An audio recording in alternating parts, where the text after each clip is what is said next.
It was a night draped in shadows, the moon hanging like a pale omen in the sky.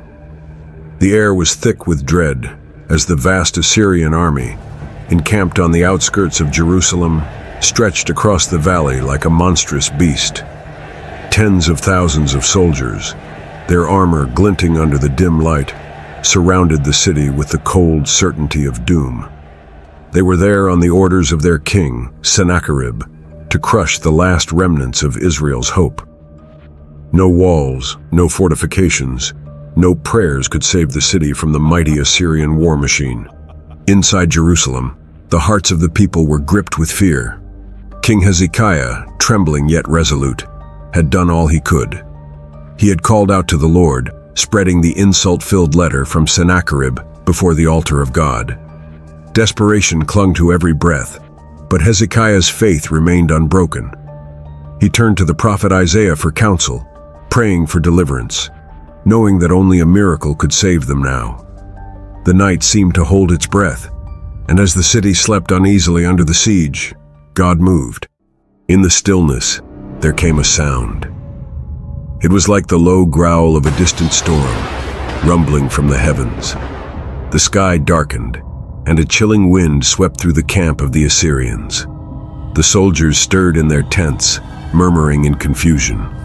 Some heard whispers in the air, voices not of this world, carrying warnings of wrath, of judgment, of something terrible drawing near. And then, from the heart of the darkness, it came. An angel, radiant beyond comprehension, its form vast and incomprehensible, appeared in the sky. It was the Archangel Michael, a warrior of God's host. His presence was like a great fire that consumed the very air.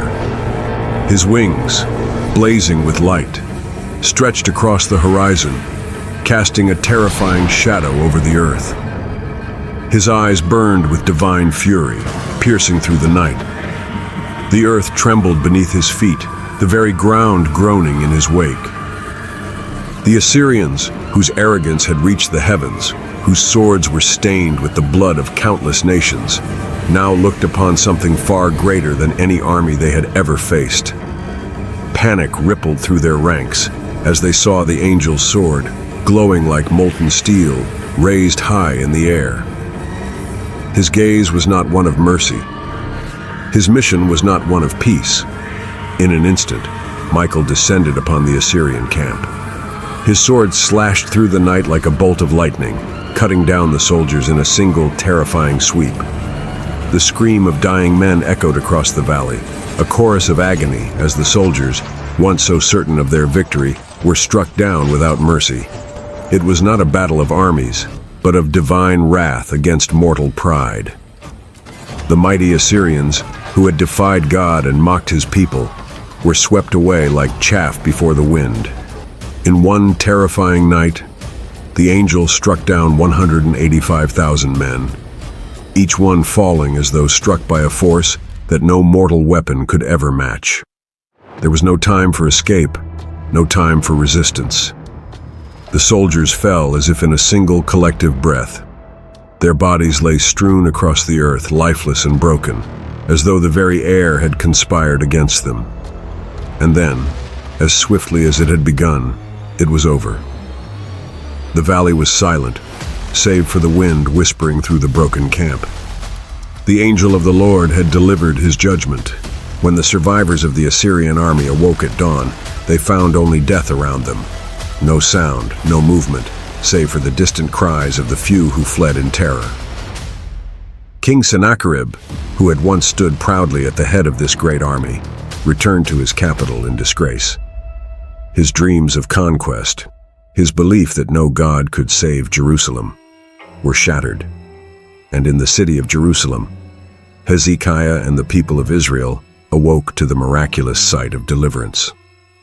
Their city was safe, the Assyrians were no more, and the God of Israel had shown his power.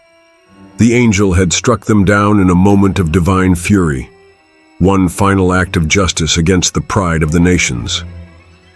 The story of that night, when the Assyrians fell before the might of the Lord, would echo through the generations.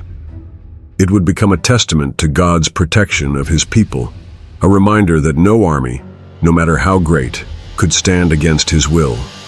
And the world would know, there is no power greater than the one who commands the heavens and the earth. Comment God is powerful if you believe.